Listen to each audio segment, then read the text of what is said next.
GIC auditorium है। आज यहाँ बरेली के महापौर उमेश गौतम ने अपने बेटे पार्थ गौतम के साथ मिलकर एक फाउंडेशन बनाया है जिसका नाम है पार्थ गौतम फाउंडेशन। उसके माध्यम से वो बरेली वासियों की सेवा करना चाहते हैं। इसके लिए उन्होंने आज यहाँ पर कुछ हेलमेट भी बांटे और हेलमेट के साथ साथ लोगों को मेडिकल कार्ड भी दिए कि जिन लोगों का आयुष्मान कार्ड नहीं बना है वो लोग मिशन अस्पताल में अपना इलाज मुफ्त में करा सकते हैं। उमेश गौतम ने एक नई पहल शुरू की है। भारत युवा सेवक संघ के माध्यम से युवा सेवक संघ के जो फाउंडर मेंबर हैं वो अब घर घर जाकर के या जो भी जरूरतमंद होगा उसकी सेवा करेंगे। और कहा यह भी जा रहा है कि उमेश गौतम ने इस माध्यम से अपने बेटे पार्थ गौतम की राजनीतिक लॉन्चिंग भी कर दी है, जो भविष्य में कैंट से विधानसभा का चुनाव लड़ सकते हैं। हालांकि अभी उन्होंने इसे राजनीतिक मंच मानने से मना कर दिया है, लेकिन राजनीतिक क्षेत्रों में ये कयास लगाए जा रहे हैं कि वो भविष्य में कैंट से चुनाव लड़ने की तैयारी कर रहे हैं। बहरहाल आज का एपिसोड इस बात का प्रतीक है कि उन्होंने युवा सेवक संघ के माध्यम से बरेली वासियों की सेवा का संकल्प लिया है, जिसे उन्होंने गैर राजनीतिक बताया है। कि एक अकेला इंसान बहुत कुछ तो कर सकता है, पर एक अकेला इंसान सब कुछ नहीं कर सकता। हम लोगों ने कैंट से शुरुआत करी है, इसके बाद हम शहर बिथरी, आंवला, फरीदपुर 9 विधानसभाओं में अपना संगठन आगे बढ़ाने जा रहे हैं। उसके बाद पूरे प्रदेश और देश में भी युवा सेवक संघ का परचम लहराने जा रहा है। दोस्तों, हम युवाओं को, कई युवा यहां पर ऐसे होंगे जिनको राजनीति में दिलचस्पी होगी, कई लोग ऐसे होंगे साहब, लेकिन युवाओं को मैंने कई बार देखा है जिनको राजनीति में दिलचस्पी होती है वो लोग नेताओं के आगे पीछे भटकना शुरू कर देते हैं साहब। लेकिन मैं आपको बताना चाहता हूं, कुछ नेता तो ऐसे हैं जो आप लोगों की मदद लेते हैं, आपका साथ लेते हैं, उससे अपनी छवि तो चमका लेते हैं, लेकिन आपको वही का वही रखते हैं। आपको आगे बढ़ाने का काम कोई नहीं करता दोस्तों, कोई नहीं करता। दोनों हाथ उठाकर बोलिए, क्या हम लोग सेवा करेंगे? क्या हम लोग सेवा करेंगे?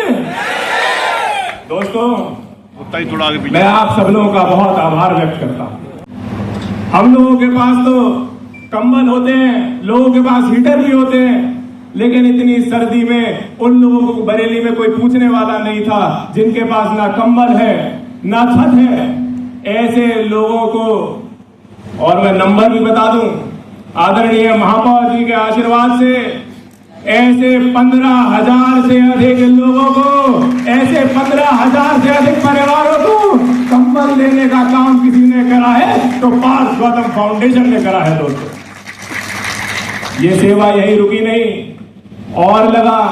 कंबल देने के बाद भी ठंड बढ़ती रही तो 20,000 लोगों को सर्दी में टोपी देने का काम और जैकेट देने का काम भी किसी ने करा है तो वो भी पार्थ गौतम फाउंडेशन ने करा है भाई और बहनों।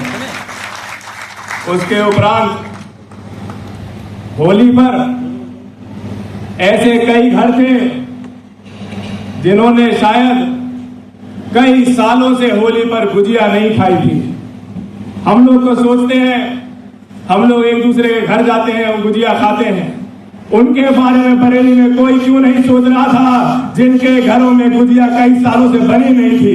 उनके लिए अगर सोचने का काम किसी ने करा है तो पार्थ गौतम फाउंडेशन ने ही करा है। दोस्तों, एक पटका है और वो आज का जो ये युवा सेवक संघ है उसका पटका है। मैं चाहता हूं मैं भी अपने गले में डाल लूं और सब लोग इस पटके को डालें तो पता लगना चाहिए ये किसी जाति और धर्म का नहीं, ये सेवा का पटका है, ये युवा सेवक संघ का पटका है।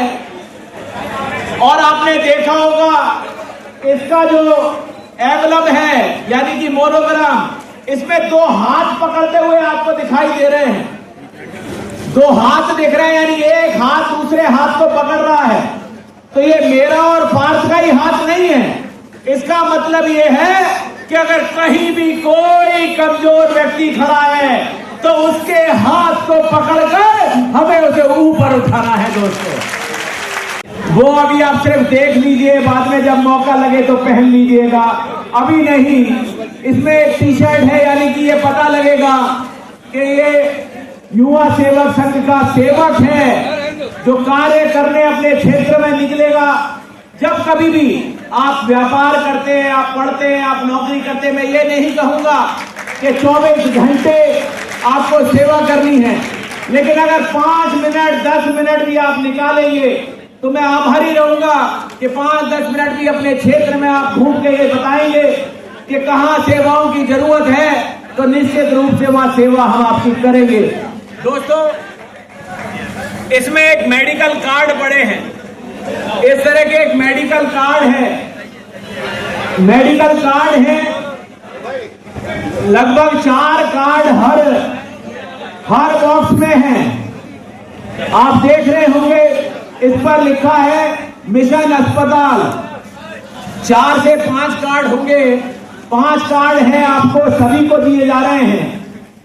अब ये कार्ड क्यों देना पड़ा और इसमें क्या लिखा है, अगर आपने देखा होगा तो इसमें लिखा है बहुत सारे ऐसे लोग जो मैं अभी बता रहा था जिनको आयुष्मान कार्ड नहीं मिल पाता।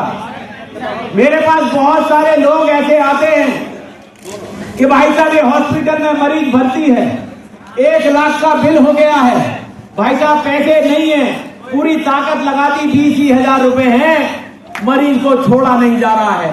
जो प्रधान सेवक है पार्थ गौतम, उनके द्वारा ये एक बड़ा सेवा संगठन शुरू हुआ है, जिसमें लोगों के लिए मेडिकल कार्ड हो, जहां पर जिन लोगों को आयुष्मान की सुविधा नहीं मिल पा रही है, ऐसे लोगों का इलाज भी हो सके और निःशुल्क हो सके, दवाइयों मात्र पर उनका इलाज हो जाए, ऐसी उनके लिए घोषणा की गई है। कार्ड भी बांटे गए हैं। साथ ही में जो हमारे दुपहिया वाहन यानी कि स्कूटर, मोटरसाइकिल, स्कूटी लेके भाई बहन निकलते हैं और एक्सीडेंट होते हैं तो उसमें बहुत ज़्यादा नुकसान हो जाता है क्योंकि हेलमेट का इस्तेमाल नहीं करते।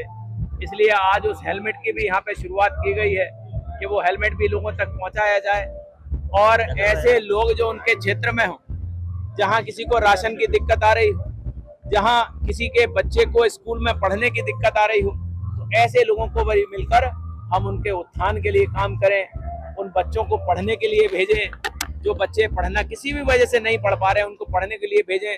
जो बुजुर्ग हैं जिनका इलाज नहीं हो पा रहा उनका इलाज हो, और यही सेवा भाव लेके सब लोग साथ में चलें तो एक युवा क्रांति, एक सेवा की क्रांति बरेली में अब दिखाई देगी।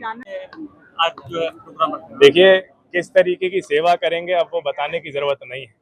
पिछले 1 वर्ष में पार्थ गौतम फाउंडेशन ने जो करा है वो सबको दिखा है।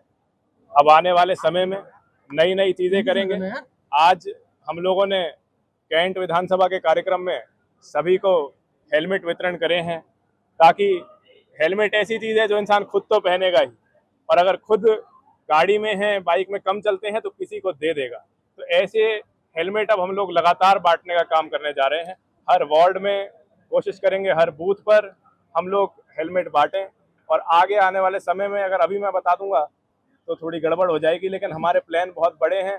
ऐसे काम करने जा रहे हैं जो भारत में किसी ने नहीं करे, बरेली के इतिहास में नहीं, भारत के इतिहास में ऐसे कार्य पहली बार होने जा रहे हैं।